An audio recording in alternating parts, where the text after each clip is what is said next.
Sai Ram friends.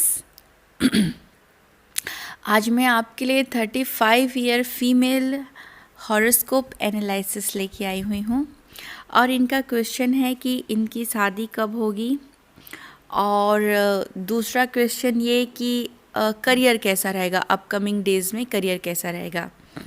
आजकल सबसे ज़्यादा हॉट क्वेश्चन यही है कि शादी कब होगी। एज बहुत हो रहा है लोगों का, चाहे वो मेल हो या फीमेल हो, पर शादी नहीं होती। और अगर शादी हो गई है तो जो मेंटल कैपेबिलिटी होना चाहिए, फिज़िकल कैपेबिलिटी, वो दोनों मैच नहीं कर रहा है। लड़ाई झगड़े बहुत होते हैं या फिर रिश्ते टूट जाते, फिर डबल शादी कब होगी और ब्ला एंड ब्ला, इस तरह के क्वेश्चंस ज़्यादा बन रहे हैं।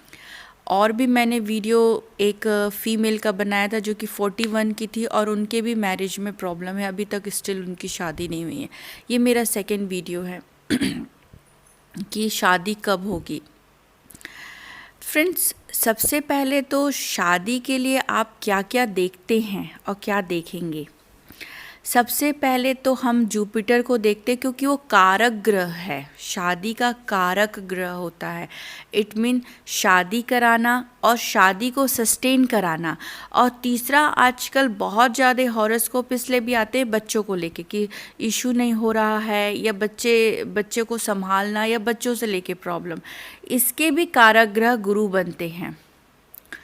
दूसरा, कौन सा घर देखते हैं विवाह के लिए, तो वो होता है 7th हाउस। अब 7th हाउस कौन सा, ये तो मैं भी बताऊंगी, बट आप मेरा 1 से लेके 12 हाउस वाला वीडियो भी देख सकते हैं, उसमें आपको पता चल जाएगा कि कौन सा ग्रह विवाह के लिए होता है, कौन सा विवाह से सुख और मेंटल कैपेबिलिटी, फिजिकल कैपेबिलिटी कहाँ से देखा जाता है। ब्रीफली उसमें एक्सप्लेन किया गया है। तीसरा इसमें रहता है कि 7वें भाव में कौन सी ऐसी राशि उदित हुई है जो कि शादी के लिए बनता है, शादी के लिए कौन सा ग्रह रिस्पॉन्सिबल है।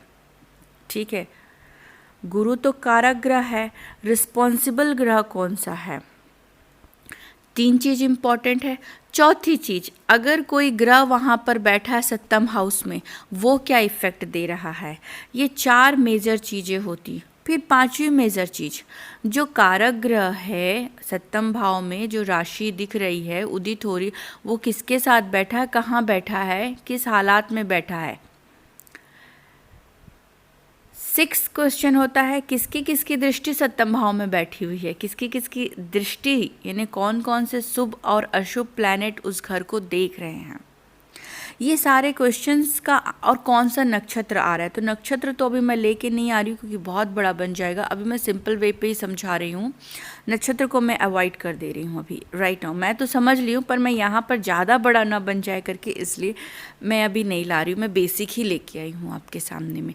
फिर नवमांस कुंडली देख लीजिए, शादी के लिए नवमांस कुंडली देखना बहुत ज़रूरी है।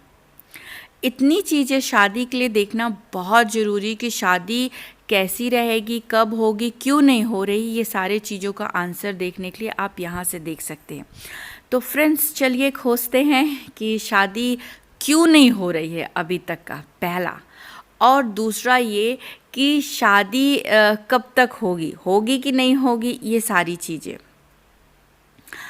फ्रेंड्स, चलिए स्टार्ट करते हैं, फिर श्री गणेश किया जाए। मैं रचना शुक्ला अपने चैनल एस्ट्रोलॉजर पामिस्ट रचना शुक्ला में आप सभी का स्वागत करती हूँ। अगर मेरा वीडियो अच्छा लगे तो प्लीज़ लाइक, कमेंट, शेयर और सब्सक्राइब ज़रूर करिएगा। वीडियो पूरा अंत तक देखिएगा। Thank you. चलिए फिर वहीं से मैं शुरू करती हूँ। जैसे ये फर्स्ट हाउस है, अगेन जो नए व्यूवर्स हैं उनके लिए, ये 2nd house, 3rd house, 4th house, 5th house, 6th house, 7th house, 8th house, 9th, 10th, 11th और 12th हाउस, ऐसे करके आप इसको हाउस डिवाइड करते हैं। अब ये जो है आपका 7th हाउस की कैटेगरी में आता है, ये 7th हाउस है आपका। 7th हाउस जो कि मैं आपको बताई कारक ग्रह कौन से, ये कुंडली कौन सी बनती, 4 नंबर है, मतलब गुरु प्रधान है। इस कुंडली में गुरु प्रधान मतलब गुरु प्रभावी हैं इस कुंडली में।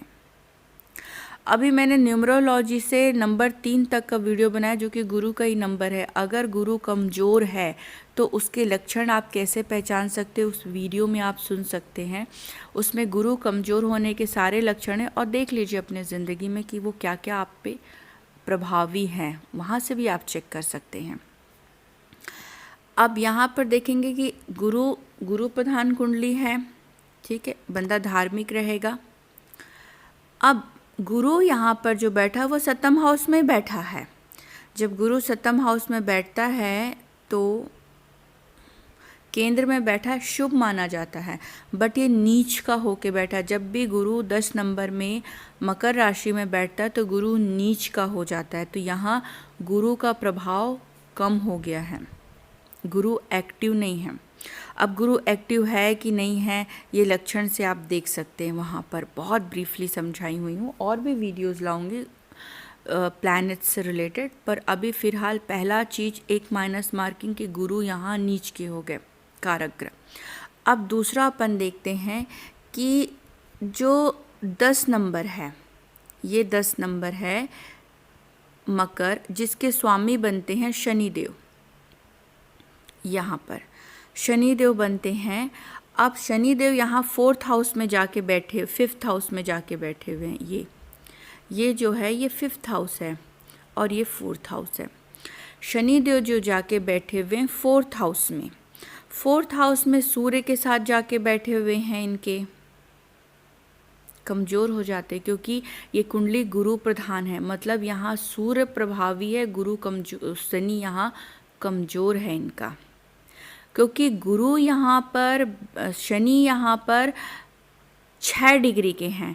तो दिख तो रहे हैं आपको पंचम भाव में, पर उनका एक यहाँ पर भी वो रहेंगे। अगर मैं शोधित कुंडली बनाती हूँ तो शनि यहाँ 4th हाउस में भी है, ठीक। इनका भाग्यांक निकालती हूँ तो वो 8 नंबर आता है। और अगर मैं शनि इनके बॉडी से चेक करती हूँ, शनि को चेक करने का तरीका क्या होगा अभी अपकमिंग वीडियो में मैं आपको जनरल एग्जांपल से न्यूमरोलॉजी में ही समझा रही हूँ। अभी फिलहाल तो मैं न्यूमरोलॉजी लेके आई हूँ।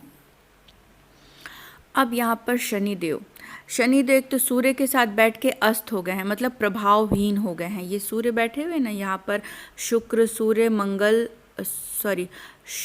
सूर्य, बुध और शनिदेव बैठे हुए हैं। तो सूर्य के साथ बैठने से वो क्या हो जाते हैं, अस्त हो गए हैं, ठीक। दूसरा, एक तो अपने विषम राशि में ही बैठे हुए हैं, 8 नंबर में बैठे हुए। तीसरा, शनिदेव जाके 4th हाउस में बैठे, अगर मैं शोधित कुंडली बनाती हूँ तो। अब जब शनिदेव यहाँ पर बैठे हुए हैं 4th हाउस में बैठे हुए केतु के साथ में, और शनि इनका सबसे स्लो प्लैनेट है, यहाँ पर सबसे ज़्यादा बहुत स्लो। अब शनि बनते हैं तो शनि ऑलरेडी शून्य धीरे धीरे चलते, क्योंकि कुंडली तो शनि प्रधान है ही नहीं, ठीक है। तो शनि स्लो हो गए। और शनि किस चीज़ को रिप्रेजेंट कर रहे हैं, यहाँ पति के घर को, और पति से सुख के घर को। सुख का घर कौन हो गया, अष्टम हाउस। ये अष्टम हाउस होता है पति के साथ सुख का घर। ये पति, यहाँ पर शनिदेव बनते, तो पति के सुख में कमी कर दिए, ठीक, शादी डिले कर दिए, क्योंकि शनि का काम ही है डिले करना। फॉर एग्जाम्पल, किसी कोई लड़की है बहुत मोटी है, और कोई लड़की है बहुत खाती पर वो दुबली पतली है, तो ऐसा कोई काम जो किसी के लिए आसान हो और किसी के लिए बहुत मुश्किल हो, देख लीजिए शनि कहाँ कहाँ रूल कर रहे हैं, क्या क्या इफ़ेक्ट देंगे।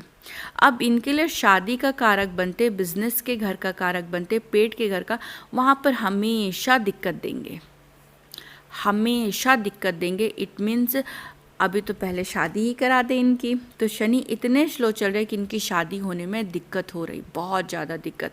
रिश्ते आ रहे हैं पर फिट नहीं बैठ रहे हैं। और आगे क्या देखते हैं, शनि तो उच्च के हो गए, मतलब जब इनको पति मिलेंगे बहुत ये माना जाएगा कि वो बहुत ऑसम हो। ऑसम मतलब या तो उसकी पर्सनैलिटी अच्छी हो, गुड लुकिंग हो, या वो फाइनेंशली बहुत अच्छा हो, और शादी के बाद इनको बहुत ज़्यादा सुख और खुशी दोनों मिलेगी। क्यों? क्योंकि उनका जो प्रभाव है वो 4th हाउस में भी है और 5th हाउस में है, तो शादी के बाद बच्चे भी होंगे, शादी से उनको सुख की प्राप्ति, मतलब घर वगैरह भी मिलेगा। पर शनि अगर बैठे हुए हैं 4th हाउस में तो वो जूना घर देंगे, मतलब पुराना घर भी रहेंगे, आपका पुराना घर रहेगा। एकदम ब्रांड न्यू घर में नहीं जाते हैं ऐसे लोग, पुराना और बड़ा घर हो सकता है पर पुराना घर होगा, हवेली, खानदानी हवेली जैसे कहते हैं, पर पुराना घर। अब घर में अब चाहे सबका अलग अलग रहेगा।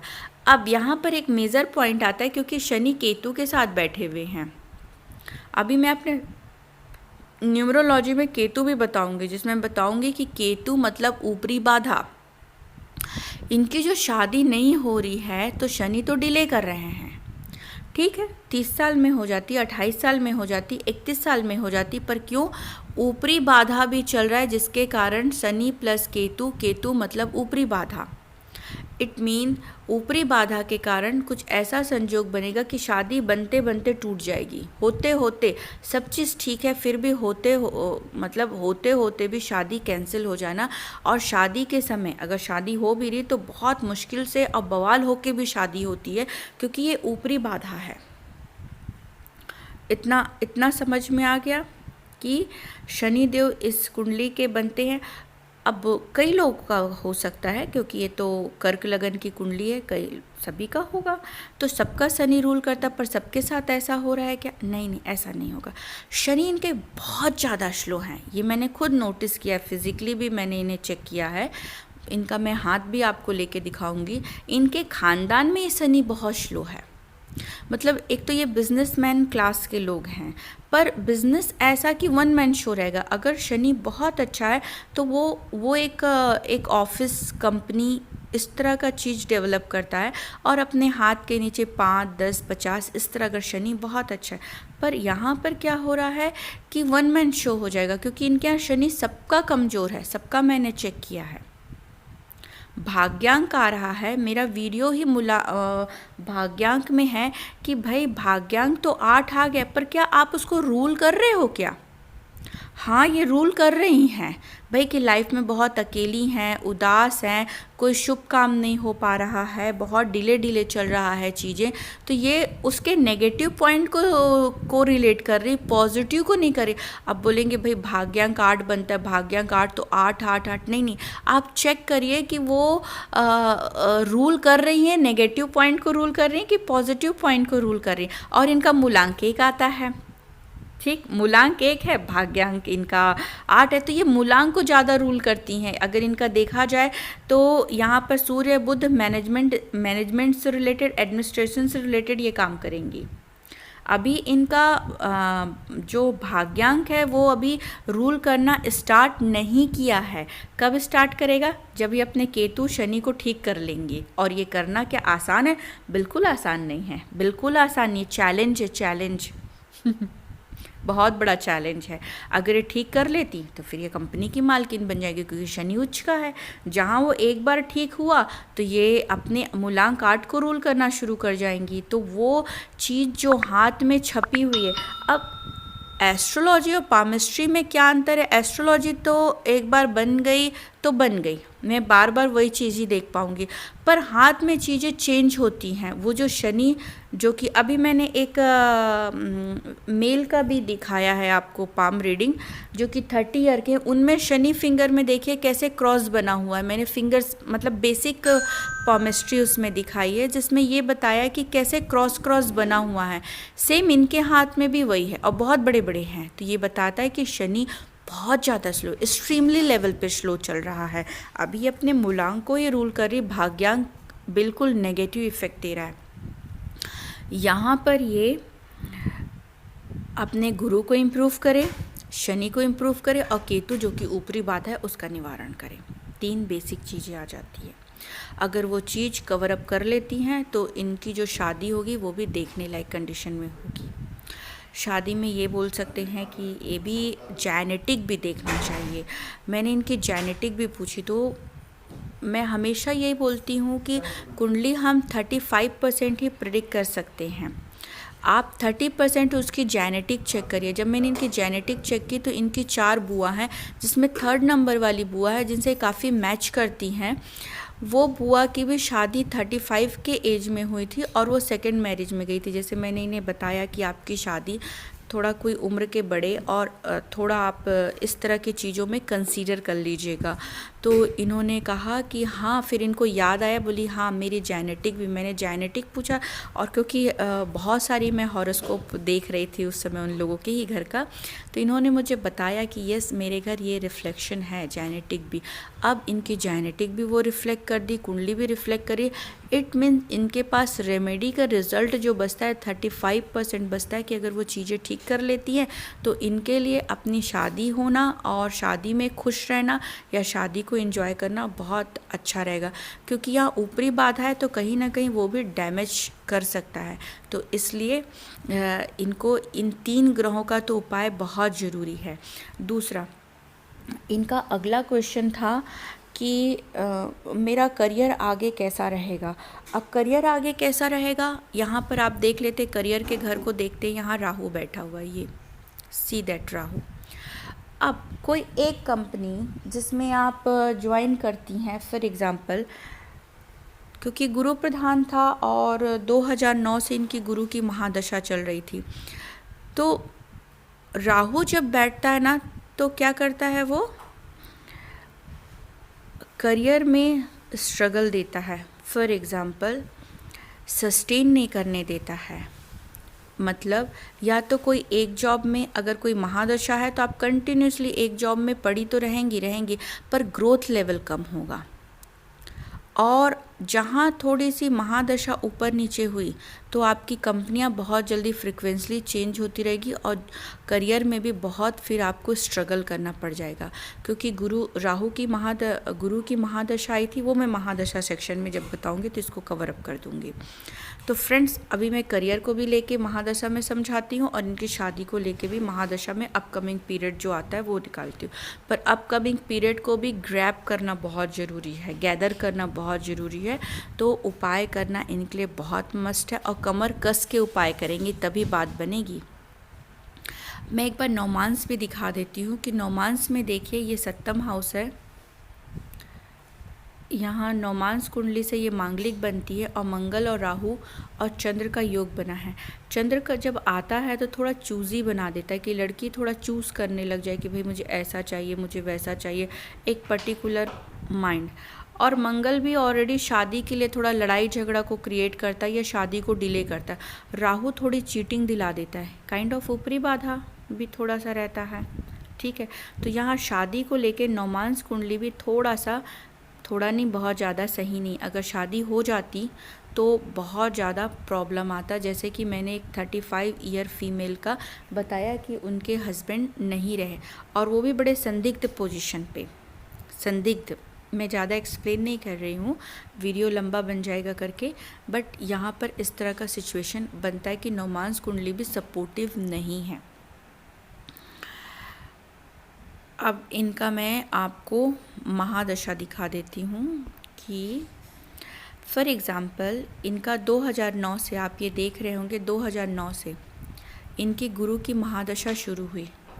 अब जब कोई शुभ प्लैनेट आता है ना तो 2 साल पहले से ही या साल भर पहले से ही वो शुभ रिजल्ट देना शुरू कर देता है। फॉर एग्ज़ाम्पल 2008 से या 2007 से इनको एक ऐसा जगह ये सेट हुई जहाँ पर ये लगातार अपना करियर चलाती रहीं। अब मैं इसे ओपन करती हूँ। 2009 से लगातार ये टिल यहाँ तक का इनका चलता रहा। जुलाई 2000, ये जो पीरियड है आपका दिख रहा है, जुलाई 2020 तक इनका करियर चलता रहा स्मूथ। इस पीरियड में थोड़ा इनको मेंटली टेंशन शुरू हो जाएगा, थोड़ा करियर को लेके मेंटली टेंशन शुरू हो जाएगा और इस पीरियड तक का मुझे लगता है कि जॉब को लेके मुश्किल आएगी ही आएगी। मुझे थोड़ा सा लगता है कि ये जब 2022 का पीरियड रहेगा जॉब को लेके थोड़ी सी कोई चेंजिंग या समथिंग इनका रहेगा जॉब को लेके, क्योंकि जब एक कहते हैं ना एक मौसम जा रहा है और दूसरा मौसम आ रहा है तो जिनकी इम्यून सिस्टम ठीक नहीं रहती उसको थोड़ी प्रॉब्लम होती। तो सेम अब थोड़ा जॉब में ऊपर नीचे होने की संभावना बनेगी, ठीक। ऊपर से शनि आ रहा है, इनका शनि की महादशा आ रही है 2025 से, तो इट मीन ये भी शो करता है कि थोड़ा सा जॉब को लेके आगे के, अभी नहीं, अभी आने वाले पीरियड में थोड़ा राहु और शनि देव वहाँ पर प्रॉब्लम देंगे। अब इनकी हम शादी की बात करते हैं, तो शादी की बात करते हैं कि शादी के, देखिए शादी के तो बहुत योग बने, मैंने 4 योग बताए स्ट्रॉन्ग, इन्होंने हाँ बोला, और वो ऐसे थे कि पूरे योग बने हुए थे पर शादी हो नहीं पाए, ऐसा नहीं था कि नहीं था। अभी भी फॉर एग्ज़ाम्पल अगर आप देखते हैं तो अभी भी शादी का योग बहुत स्ट्रॉन्ग बना हुआ है। जैसे कि ये राहु का ही जो पीरियड होता है, फॉर एग्ज़ाम्पल